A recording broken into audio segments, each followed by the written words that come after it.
Hello guys, welcome to my channel train lover Shahbarna. আর আমি শাহবর্ণ তোমাদের সঙ্গে এসে বললাম নতুন একটা ভিডিও নিয়ে। ভালো লাগে লাইক করবে, কমেন্ট করবে, আর চ্যানেল নতুন হয়ে থাকলে সাবস্ক্রাইব করবে। সো গাইস, আরেকটা ট্রেনের ভিডিও নিয়ে আসলাম।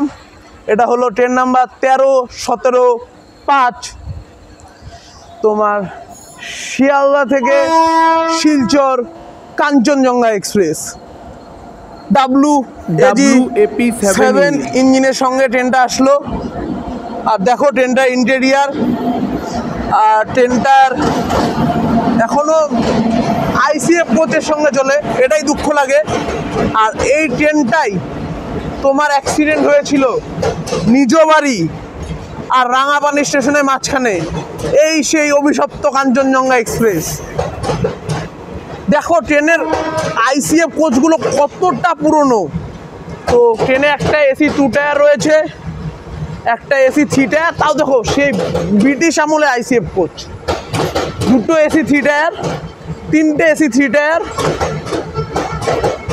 চারটা AC 3 টায়ার, পাঁচটা AC 3 টায়ার রয়েছে, একটা AC 2 টায়ার রয়েছে।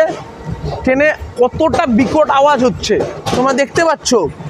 মানে বলতে গেলে তোমার ট্রেনটা শিয়ালদা থেকে শিলচর অবধি যাতায়াত করে, একটা লং ডিস্টেন্স কাভার করে, ঠিক আছে। আর সেই ট্রেন এখনও তোমার ICF-এ পড়ে আছে।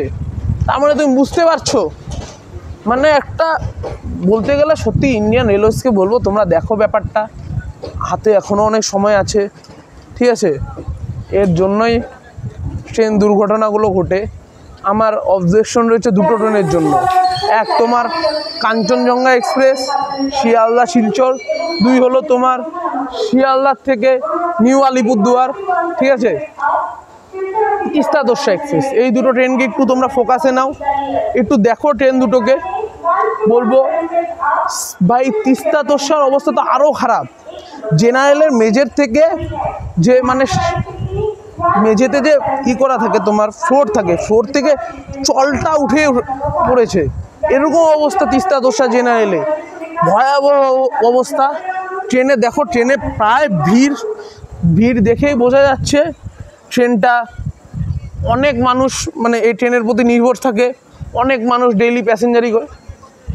আর সৌরভ, তুমি তো এই ট্রেনে প্রায় প্রতিনিয়ত যাতায়াত করো, তোমার কি মতামত ট্রেনটা সম্বন্ধে? এই ট্রেনে বলতে গেলে যে স্লিপার এবং AC 3 টায়ার আছে, সেই ট্রেনে বিভৎস মানে আবার বলো, প্রথম দিকে বলো। এই ট্রেনে স্লিপার এবং যে AC 3 টায়ার বগিটি রয়েছে, ওই বগিগুলিতে মনে হয় না যে ওটা স্লিপার বগি, ওগুলিতে জেনারেল বগি লাগে। এবং এই ট্রেনে মালদা স্টেশনে আম বা কিছু ফসলের করা হয়, ব্যবসা করা হয়, যার জন্য কখনো কখনো জোর করে সিটের তলায় সেই সমস্ত ফসল, কখনো আতা থাকে, কখনো আম থাকে, কখনো তাল থাকে, ওগুলি জোর করে মানে সিটের তলায় জোর করে, এমনকি টিটিরাও কিছু বলে না, জোর করে রাখা হয়। আর অবশ্যই এখানে মানুষদের সঙ্গে এগুলি খুবই মানে কষ্ট হয় মানুষদের।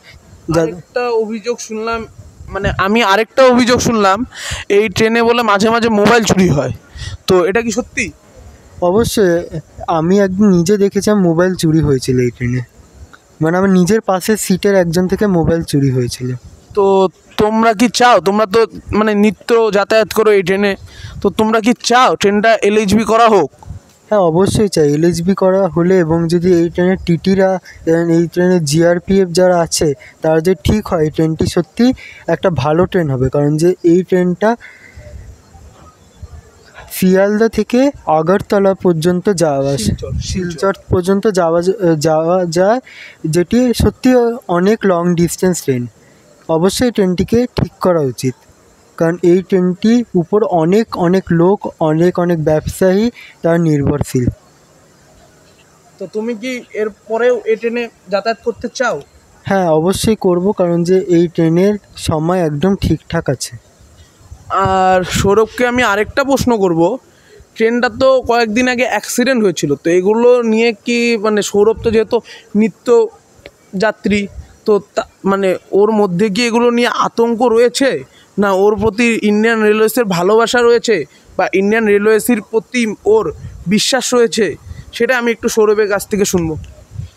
অবশ্যই যেটা আপনি বললেন যে এই যে ভয় লাগে, অবশ্যই ভয় বা আতঙ্কর কিছু লাগে না। ইন্ডিয়ান রেলওয়েতে অবশ্যই দুর্ঘটনা ঘটে চলেছে। এই ট্রেনটি কেন, অনেক ট্রেনেরই হচ্ছে, তো এইভাবে ভয় করলে তো আর হবে না। আমাদের অবশ্যই ইন্ডিয়ান রেলওয়ের উপরে ভরসা রাখা উচিত। না তো এই ট্রেনটা আইসিএফ যে আছে এর জন্য অসুবিধা তো হয়। হ্যাঁ অবশ্যই অসুবিধা তো হয়। তো এলএইচবি দ্রুত করতেই লাগবে। হ্যাঁ এলএইচবি তো অবশ্যই করা উচিত। আর অবশ্যই কারণ যে এই ট্রেনটির উপর অনেক অনেক মানুষ নির্ভরশীল, আর অবশ্যই ট্রেনটিকে অনেক লোকেরাই খুবই ভালোবাসে। চলো এখন তোমাদেরকে ডিপারচার তুলে ধরি ট্রেনটার। সিগন্যাল হয়ে গেছে বোধহয়, ট্রেনটা ছাড়বে। চলো দেখাই, ছাড়লে দেখাবো। হর্ন বাজছে, দেখাবো, তোমাদের কাছে তুলে ধরার জন্য এসেছি। ওই প্ল্যাটফর্মে পৌঁছানোর মতো আমার সময় ছিল না, যেহেতু আমি একটু আগে ব্রহ্মপুত্র মেলের ভিডিওটা করলাম। তো এই ট্রেন সম্পর্কে সৌরভের মতো, সৌরভ প্রায়শই বর্ধমান থেকে নিউ আলিপুরদুয়ার যাতায়াত করে এই ট্রেনে, ঠিক আছে। তো সৌরভের মতো নিত্য যাত্রীদের কাছ থেকে মতামত নিলাম, ঠিক আছে। তো এই ট্রেনটি সংস্কার করা হোক, ট্রেনটিতে এলএইচবি কামরা আনা হোক, ট্রেনটির আর জিআরপিএফ, আরপিএফ এবং বিভিন্ন রেলওয়ে স্টাফ, টিটি, তারপরে তোমার বিভিন্ন স্টাফ যারা রয়েছে তাদের ব্যবহার ঠিক করা হোক, ঠিক আছে। এগুলোর দিকে আমি ভারতীয় যে রেলমন্ত্রী রয়েছে তাকে বলবো একটু খতিয়ে দেখার জন্য। দেখতেই পাচ্ছ তোমরা যাত্রীরা কীভাবে স্টেশনের লাইনের মধ্যে প্লাস্টিক নোংরা ফেলছে। তো এগুলো মানে জাস্ট তুমি জেনারেলের ভিড়টা দেখো একবার, মানে জাস্ট জেনারেলের ভিড়টা দেখলে মনে হবে মানে এই ট্রেনটা কতটা নিত্য প্রয়োজনীয় ট্রেন, আর এই ট্রেনের এই অবস্থা মানা যাচ্ছে না। এই কাঞ্চনজঙ্ঘা এক্সপ্রেসের কোচ পজিশন নিয়ে যদি আমি কিছু বলি, ট্রেনের রয়েছে মোট 60টা স্লিপার, 5টা এসি 3 টায়ার, একটা এসি 2 টায়ার আর 4টা জেনারেল। আর জেনারেলের অবস্থা মারাত্মক। আমি রেলমন্ত্রীকে বলবো যত তাড়াতাড়ি সম্ভব ট্রেনটা সংস্কার করা হোক। আর আজকে ভিডিও এই পর্যন্তই। Sayonara, signing off new Alipurduar station.